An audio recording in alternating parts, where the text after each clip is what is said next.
Bueno, queridos oyentes de Opiniones acá en Radio Federal, hoy quiero compartirles unas ideas, unos conceptos que nacieron a partir de algunas cosas que escuché y leí ahora últimamente. Y se los comparto. Escribir, por ejemplo, literatura basada en hechos reales, genera debates, visiones opuestas o distintas, que aumentan proporcionalmente a los años o siglos que separan la actualidad de la temporalidad que enmarca la narrativa. Ese es un tema. El otro tema, generador de confusiones y conclusiones erróneas, versión contemporánea, son los peritos. Según la definición que nos da el diccionario de la Real Academia Española, son personas que, poseyendo determinados conocimientos científicos, artísticos, técnicos o prácticos, informan bajo juramento al juzgador, a los jueces, sobre puntos litigiosos en cuanto se relacionan con su especial saber o experiencia. Y acotando al primer párrafo, les agrego esto: los hechos históricos y sus relatos generalmente difieren, generando dudas y confusiones. Hay distintos puntos de vista, ¿no? Los historiadores, a veces uno dice una cosa, otro dice otra. Cuando contemporáneos vivientes ponen sus conclusiones diferentes a otros exponentes sobre el mismo tema, fundamentan su verdad por sobre errores y falsa información que componen las conclusiones del otro. O sea que el otro no sabe nada, está mal informado. La verdad es la mía. Este análisis que deseo compartir es producto de escuchar, como dije antes, a tres personas cuyos nombres me reservo. Son conocidas. Primero, la versión contemporánea de los dueños de la verdad respecto a los peritos, ¿no? Esto es la realidad actual que genera conflictos, divisiones, debates y errores. Tenemos tres temas que influyen en esto. Por ejemplo, los peritos, algo que hay que modificar. Peritos, por ejemplo, peritos que valoran e intervienen sobre menores sin informar a ninguno de los progenitores, es decir, a espalda del padre o de la madre. Estoy hablando de juzgados de familia en este caso, ¿sí? Después tenés el otro caso, los peritos que valoran a un progenitor sin conocerlo.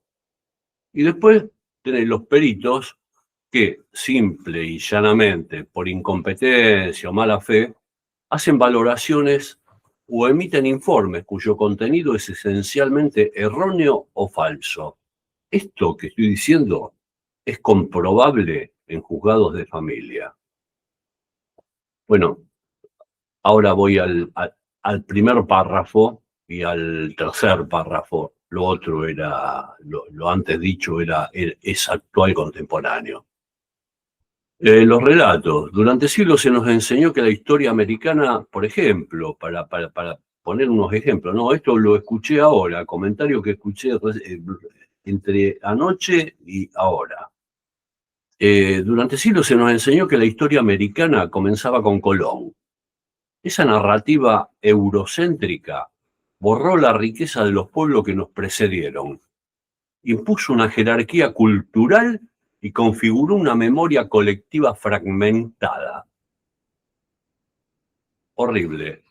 Antes de la llegada de los europeos, desde los mayas, los aztecas y hasta los incas y cientos de pueblos originarios, coexistían sociedades complejas que habían logrado avances notables en astronomía, arquitectura, agricultura, matemáticas y organización política.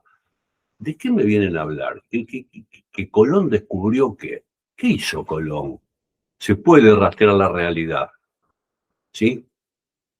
La exposición de historiadores, no solo con Colón, sino con otros temas, con otros personajes de la historia, son confusas.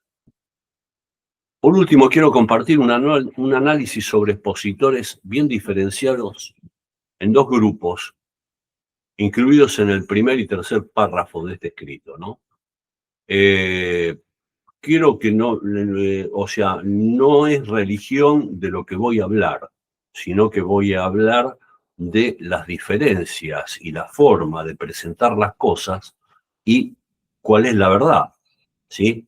Porque uno se cree dueño de la verdad y otro. Entonces, esto es el manto sagrado, esto porque lo escuché justamente anoche de una persona muy prestigiada acá en Argentina. ¿El manto sagrado o el santo sudario? ¿Sí? El manto sagrado de Jesús, más conocido como la sábana santa, que se encuentra custodiada en la capilla en la Catedral de Turín, Italia, es una tela de lino. Muestra la imagen de un hombre con marcas de crucifixión y es venerada por muchos como el sudario utilizado para envolver el cuerpo de Jesús después de su muerte. Digamos, esto es creencia de los cristianos, ¿no? Para los creyentes cristianos, es la tela funeraria que envolvió el cuerpo de Jesucristo después de su muerte. Para los creyentes, más que una prueba científica, el manto es un signo visible del amor divino, una reliquia que invita a la conversión y a contemplar el sufrimiento de Jesús. Quiero aclarar que no estoy hablando de religión, sino de una gran diferencia que ahora vamos a ver. Porque, por otro lado, la autenticidad de la sábana santa ha sido objeto de intenso debate durante siglos. Desde el campo científico y la investigación histórica hay posturas diversas. Los científicos han querido mirar el lienzo de distintas formas, con una mirada lejos del cristianismo y de lo que opinan la gente creyente. Por ejemplo, todo culmina, porque hay todo un trayecto que hablan de que el lienzo estuvo acá, después se lo llevaron en el siglo XIV, en el siglo VIII, en el siglo X, fue de acá para allá, y toda una cosa donde no se puede demostrar de ninguna forma, porque digamos, estos científicos dicen que los cristianos no pueden demostrar lo que están diciendo, ellos tampoco, el científico tampoco lo puede demostrar. Así que estamos con dos opiniones distintas, donde ninguno de los dos pueden demostrar fehacientemente lo que están diciendo. Por ejemplo, los científicos en 1988 hicieron la prueba del carbono 14, ¿sí? Donde el laboratorio dijo que el tejido sería medieval, nacido entre el año 1260 y 1390, muy lejos del Gólgota, ¿no? Pero otros estudios cuestionaron esa información. El lino habría sido contaminado por los incendios, las restauraciones, y lo escondieron de acá para allá, el paso de los siglos. Y, por ejemplo, el químico Raymond Rogers encontró polen del siglo I que es característico de Palestina en el manto. Y Giulio Fanti calculó una edad compatible con el tiempo de Jesús. O sea, creo que el manto sagrado no exige una decisión entre creer o negar. ¿Sí? Acá tenemos dos opiniones que ninguna es demostrable.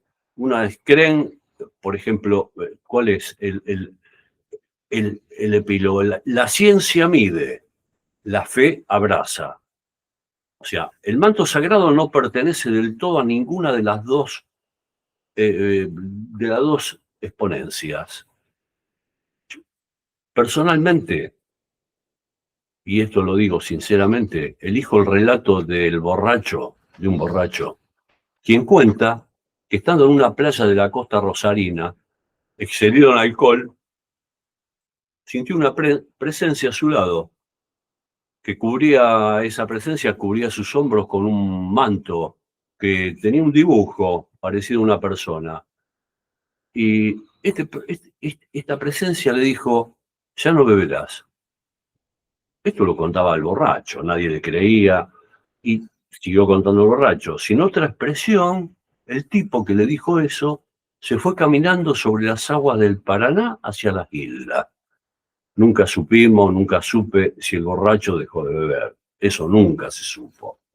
Con todo esto que estoy diciendo y estoy comentando, las opiniones, la científica y demás, yo me quedo con algo, con un pensamiento mío que a mí me alegra y creo y quiero pensar, me alegra mucho pensar que hay un tipo con un manto sobre sus hombros caminando entre nosotros, simplemente.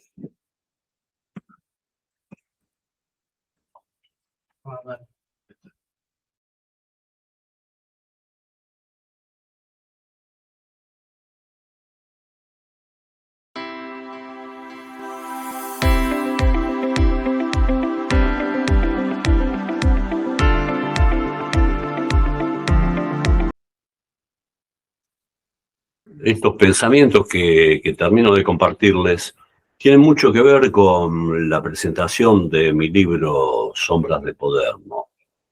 El libro Sombras de Poder eh, es, trata sobre hechos reales y los cuales son perfectamente rastreables, no todos comprobables, porque por allí algunos no, pero sí rastreables para llegar a una conclusión. En la presentación del libro me encontré,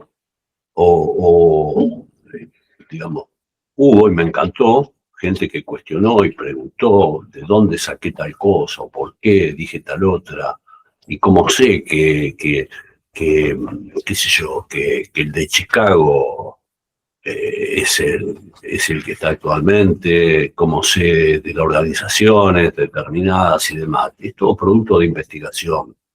Nosotros los autores, construir un libro hasta que se publica está, digamos, lleva tiempo. Son noches, días de escritura de borradores que se van reformando, 4 o 5 borradores hasta llegar al último borrador que le entregamos a la editorial para su publicación. Pero antes de eso y durante la escritura, hay un tiempo dedicado a la investigación, a comprobar datos, cosas que uno pregunta, interrogar a gente, personas, ver, investigar. Todo eso también lleva otro tiempo que también son más o menos otros 120 días, ¿no? Los otros son 120 noches escribir. Entonces, la confección del libro hasta que llega y la editorial va, viene, manda, pregunta, confecciona la tapa, que en este caso de Sombra de Poder fue algo brillante que hizo la editorial Tinta Libre. Lleva un tiempo, es todo un tiempo. Y bueno, en relación a estas consultas donde algunos cuestionan y hay ideas distintas con respecto, opiniones distintas respecto al poder de las sombras, lo sentí, me lo propusieron, me lo discutieron, no muchos. Y yo se los agradezco porque me dieron la oportunidad de poder expresar y fundamentar mi opinión y decir por qué hablo y digo lo que digo, ¿no? Así que, bueno, no, quería agregarles este comentario, no lo quiero hacer más extenso. Gracias a todos los oyentes de Opiniones en Radio Federal.